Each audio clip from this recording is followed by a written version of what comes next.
Joint ভিডিওর নাম করে ফোনে উপপ্রধান ও 2 নম্বর প্রধানকে চাকরি দেওয়ার টোপের অভিযোগ উঠল।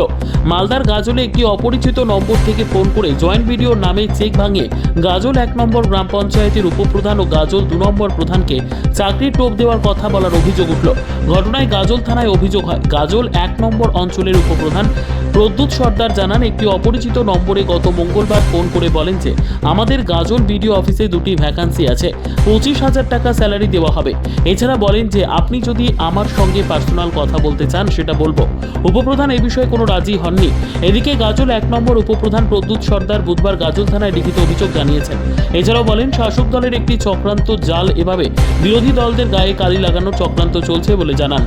উপপ্রধান জানিয়েছেন জাল প্রতারকদের ধরে দৃষ্টান্তমূলক সাজা দেওয়া উচিত।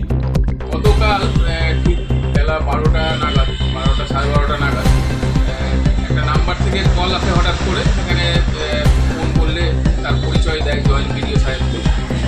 জয়েন্ট বিডিও সাহেবকে পরিচয় দেওয়ার সঙ্গে সঙ্গে কলটা আরও রিসিভ করিয়ে এখানে বলা হয় যে পঞ্চায়েতে 2টো ভ্যাকেন্ট হয়েছে, যে ভ্যাকেন্সি হয়েছে সেটা হচ্ছে একজন কম্পিউটার এর জন্য লোক না হবে এবং আরেকটি কৃষি দপ্তরের জন্য একজন লোক না হবে।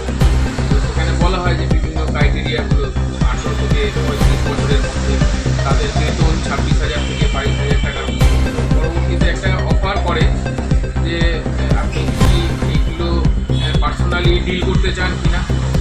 তৎক্ষণাৎ আমি সেটাকে নাকচ করি এবং জানাই যে না, এটা আপনি অফিসিয়ালি মেল করুন এবং আমাদের যে প্রধান আছে এবং আমাদের যে পঞ্চায়েত যে সিস্টেম রয়েছে সেখানে আলোচনা করে একটু করা হবে।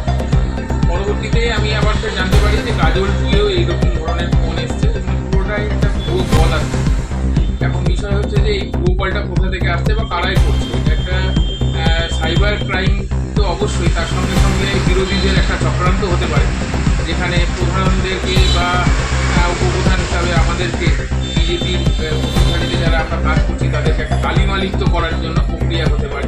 এই জন্য আমরা আজকে আইসি সাহেবের উপর দ্বারস্থ হয়েছি এবং তাকে একটা কমপ্লেন, লিখিত কমপ্লেন আকারে আমরা দিয়েছি।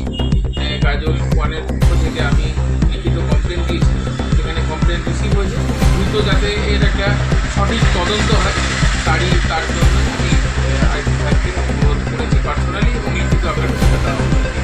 জনসাধারণকে অবশ্যই মানে সজাগ থাকতে বলবো, এইসব ভুয়ো বিষয়গুলো যেন কেউ না এই লোভে পড়ে। কারণ আমরা দেখেছি যে গত এসএসসিতে যেভাবে আমাদের রাজ্য সরকার যারা যোগ্য নয় টাকার বিনিময়ে চাকরি পেয়েছে, কিন্তু দেখুন আজকের ডেটে কী হয়েছে, সব চাকরিগুলোই চলে গেছে।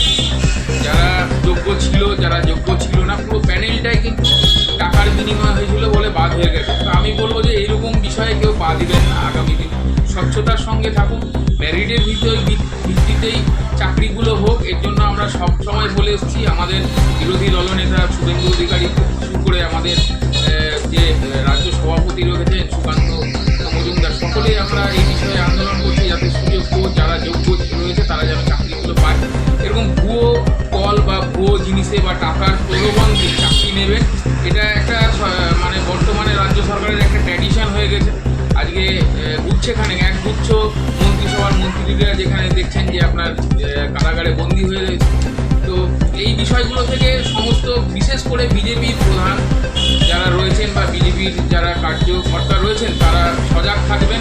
কারণ বিরোধীদের এই চক্রান্ত থেকে সবসময় আপনারা সজাগ থাকবেন। কারণ এই মোটিভেটটাকে যে ঘুরিয়ে দেওয়ার একটা প্রচেষ্টা, যে বর্তমানে যে যারা যোগ্য নয় তারাও যে চাকরি করছিল, তাদের যে আন্দোলন, যারা যোগ্য তাদের যে আন্দোলন চলছে বর্তমানে গোটা রাজ্য জুড়ে, সেই মোটিভেটটাকে ঘুরিয়ে যাওয়ার জন্য একটা রাজ্য সরকারের প্রক্রিয়া, মানে রাজ্য সরকার যে তৃণমূল দল আছে তাদের এটা একটা প্রক্রিয়া হতে পারে যাতে এই আন্দোলনটাকে জনগণের মুখ থেকে ঘুরিয়ে নেওয়া যায়। সেই দিকে দৃষ্টি আকর্ষণ করার জন্য এই কাজগুলো তাদের মারফতেও হতে পারে আমি মনে করছি। আপনার নাম, আপনার কোন পদে আছে? আমি গাজল 1-এর উপপ্রধান।